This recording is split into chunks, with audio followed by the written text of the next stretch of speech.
Press the bell icon to never miss a video from 2IITians.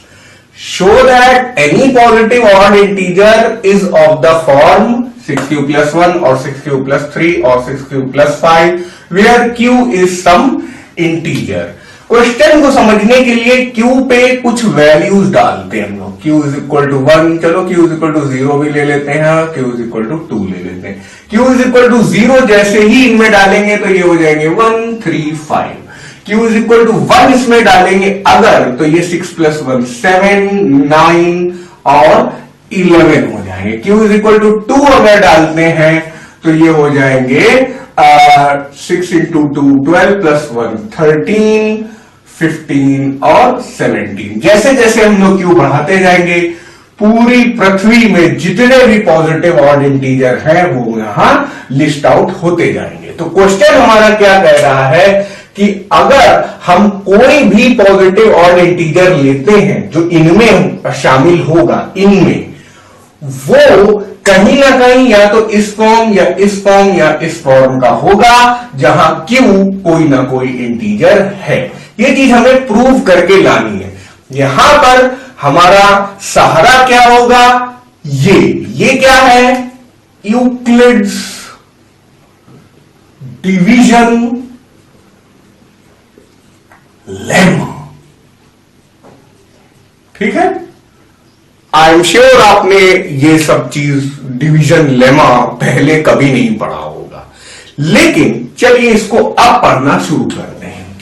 Given positive integers a and b, there exists unique q and r satisfying a is equal to bq plus r where r is greater than equal to 0 and r is less than b. मतलब r की value 0 तो हो सकती है लेकिन r की value b से कम होनी चाहिए. जो चीज हम लोग पहले से जानते हैं उसी को यूक्लिड ने थोड़ा फैंसी फॉर्म में लिखा है. जैसे मान लीजिए हम लोग 49 नंबर लेते हैं, उसको 5 से डिवाइड करते हैं तो 5 9 45 और यहां पे रिमाइंडर आ जाता है 4. अब यूक्लिड क्या कह रहे हैं, ये रिमाइंडर, तो रिमाइंडर का नाम दे रहे हैं r.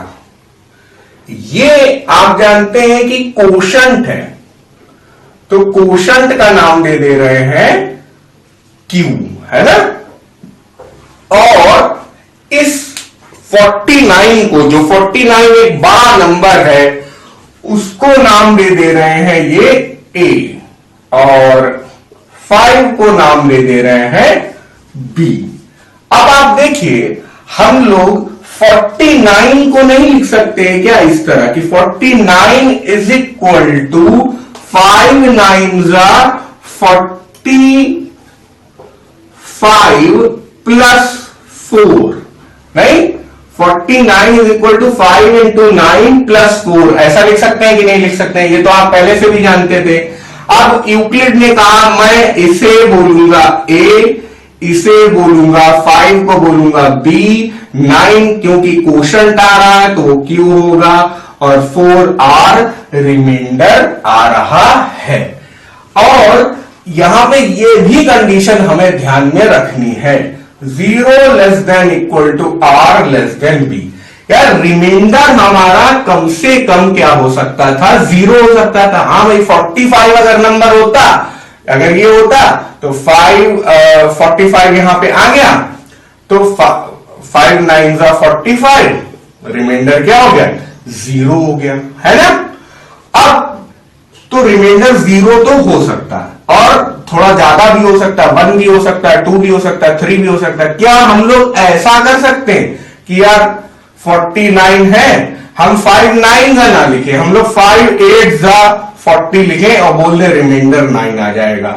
तो इसमें आपका टीचर बोलेगा नहीं यार यहाँ पे आपने डिवीजन गलत लिखा है, आपको एक आगे तक आना चाहिए. गलत क्यों बोलता है, क्योंकि रिमाइंडर आपका यहां पर B से ज्यादा आया जा रहा है. रिमाइंडर 4 है, 5 से कम है, चलेगा. रिमाइंडर 9 है, 5 से ज्यादा है, नहीं चलेगा, है ना, नहीं चलेगा.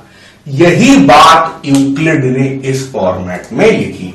अब आप मेरी तरफ से ये कर लीजिए कि 46, 47, 48, 49, 50 तक आप नंबर्स ले लीजिए और सबकी ए और बी, क्यू और आर की अलग अलग वैल्यू नोट डाउन करिए। ठीक है, मैं आपके लिए ये अभी करके रखता हूं। हमारा बी क्या था? 5 था, तो 5 into 9 plus 0, 5 into 9 plus 1, 5 into 9 plus 2, 5 into 9 plus 3, 5 into 9 plus 4। हम ये करें 5 इंटू 9 प्लस 5, ये सही नहीं होगा, क्योंकि देखिए 50 अगर है तो 5 इंटू 9 45 और 5 बच गया। यहां क्या हो रहा है, जो रिमाइंडर है r इज इक्वल टू 5, वो b इज इक्वल टू 5 के इक्वल आया जा रहा है, लेकिन हम क्या चाहते हैं, r must be less than b, है ना। तो हम लोग क्या करेंगे, ये डिवीजन ना करके हम लोग क्या करेंगे, 5 का 50 से डिवीज 5 10 50, तो ये हो जाएगा 0। तो ये वापस इस वाले केस में आ जाएगा। हाँ, रिमाइंडर हमारा 0 के इक्वल हो सकता है, परंतु b के इक्वल नहीं हो सकता, इसलिए हम लोग ये मेथड ना करके हम लोग ये करेंगे, 9 को ही, कोशंट को ही चेंज कर देंगे और फिर से 0 आ जाएंगे। यहां पर आप देखिए, जो हमारी ये कंडीशन है वो सेटिस्फाई हो रही है। रिमाइंडर आपका 0 से लेके 4 तक जा रहा है, लेकिन 5 को टच नहीं कर रहा है। उसी तरह यहां पे हमारा क्या होगा कि अगर हम लोग b इज इक्वल टू 6 लेते हैं तो रिमाइंडर हमारा 5 तक तो जाएगा, लेकिन 6 नहीं होगा। चलिए अब हम लोग अपना क्वेश्चन सॉल्व करना शुरू करते हैं। उसके लिए जगह खाली करते हैं। Let a be any positive integer and b is equal to 6। ऐसे ही कुछ यहां पे कर रहे हैं, a कुछ भी है लेकिन b हमने चूज कर लिया है। Then by Euclid's division lemma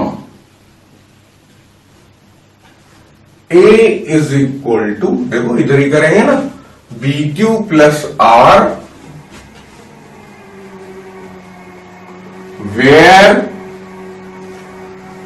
ये भी कंडीशन लिखेंगे, 0 is less than equal to R, R is less than B, और ये बात भी लिख लीजिए, P and Q R, and P and R R, है ना, B and R, इनफैक्ट ये वाला,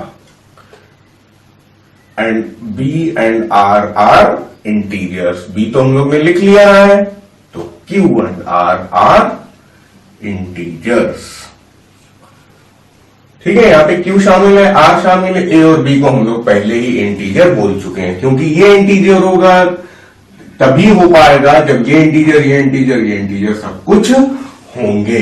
अब अपनी कंडीशन में क्या हो जाएगा, अपनी कंडीशन में हो जाएगा, this implies a is equal to, b को हम लोग 6 ले चुके हैं, 6q plus r, where r less than equal to 6। ठीक है, इसका रीजन हम लोग क्या दे देंगे, since b is equal to 6।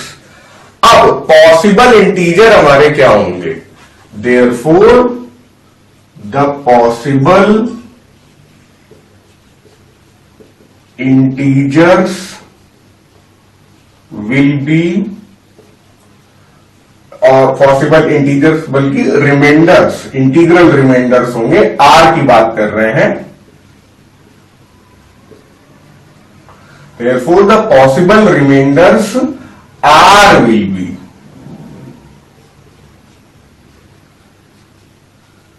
0, 1, 2, 3, 4, 5।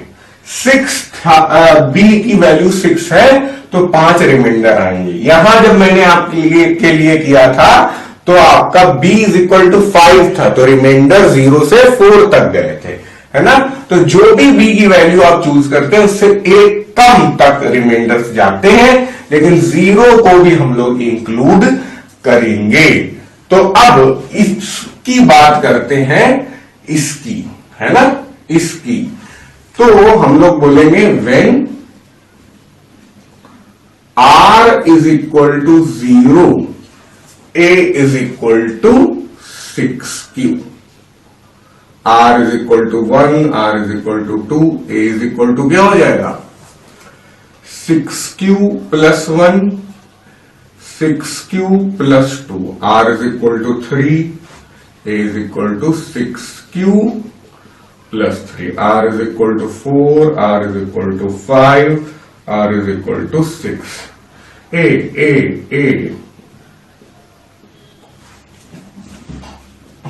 6q plus 4, 6q plus 5। और क्या हम लोग r इज इक्वल टू 6 का केस ले सकते हैं? नहीं ले सकते, है ना। r इज इक्वल टू जब 6 आने लगेगा तो इससे बढ़िया हम लोग वापस r इज इक्वल टू 0 में चले जाएंगे। अब आपको समझ में आ रहा होगा कि ऐसा मैंने पहले क्यों किया था। तो अगर a 6q है, इस वाले केस में अगर जाते हैं, if a is equal to 6q, तो हम लोग ये भी बोल सकते हैं a by 2 is equal to 3q, है ना। अब ये भाई 3 भी इंटीजर है और q भी इंटीजर है, तो इसका मतलब है कि a जो है वो 2 से डिविजिबल हो जाएगा। a जो है 2 से अगर डिविजिबल हो जाएगा तो इस केस में a इवन हो जाएगा, है ना। लेकिन हमें तो ऑड चाहिए, यानी इस वाले केस में a इवन हो जाएगा। If a is equal to 6q plus 2, this implies a by 2 is equal to 3q plus 1। यार ये भी सही है, q इंटीजर है, 1 इंटीजर है, 3 इंटीजर है, यानी कि इस केस में हम लोग बोलेंगे a is even. If a, यानी कि यहां पे भी a इवन आ गया। अगर हम लोग अब इसके एक अल्टरनेट ये वाला लेते हैं 6q plus 4, this implies a by 2 is equal to 3q plus 2। अब आपको समझ में आ रहा होगा, this implies a is even. यानी कि जो केसेस हमने टिक किए हैं वो इवन है, और जो केसेस हमने नहीं टिक किए हैं फिर पक्का है वो ऑड होंगे, क्योंकि इंटीजर ये पक्का है कि a इंटीजर है, हम तो शुरू से ही ले चुके हैं। तो अगर a इंटीजर है तो इन केसेस में ये इवन हो गया, तो बचे केसेस में ये ऑड हो ही जाएगा।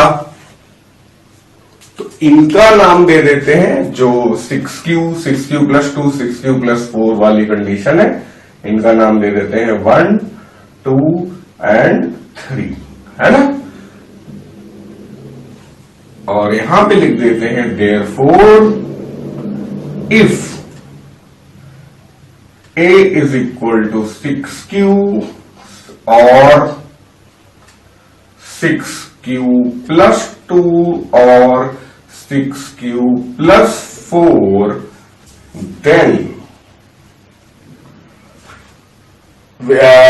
then a is a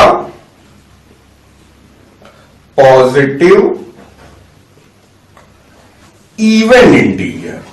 यहां पे तो हम लोग ने इवन प्रूव किया है ना, इवन इंटीजर।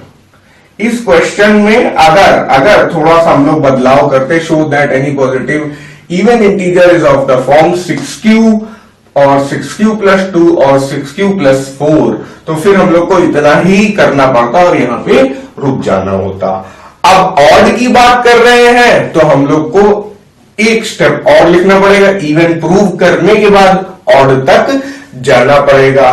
तब हम लोग बस 10 एनी पॉजिटिव, कहां से लिख रहे हैं हम लोग एनी पॉजिटिव, यहां से लिख रहे हैं ऑड इंटीजर, यहां पे ये भी लिख दीजिए by 1 3 and 1 2 and 3। Thus any positive odd integer is of the form 6q plus 1, 6q plus 3 or 6q plus 5 where q is some integer. Hence proved, हमेशा की तरह hence proved को हम लोग पहनाएंगे लाल बक्सा।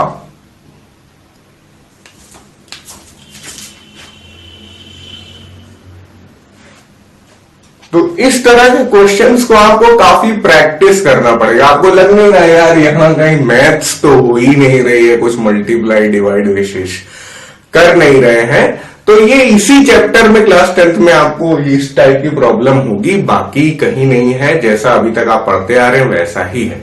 अगर आपको लग रहा है कि यार ये बड़ा अजीब सा है, ऐसा तो हमने कभी पढ़ा नहीं है, तो आप क्या करिए कि फर्स्ट चैप्टर को स्किप कर दीजिए, उसके बाद दूसरे चैप्टर से आप शुरू करिए। फिर जब एग्जाम पास आने वाला लगेगा तो ये सब भी हमको अपने आप समझ में आ जाएगा। एक बार अभी देख लीजिए, एक बार बीच में देख लीजिएगा और एक बार एग्जाम आने समय देख लीजिएगा। 3 बार, सिर्फ 3 ही क्वेश्चन है इस तरह के, बाकी सारे क्वेश्चन इजी हैं, वो आप कर लेंगे, कोई दिक्कत नहीं है। तो फिर आगे बढ़ते हैं।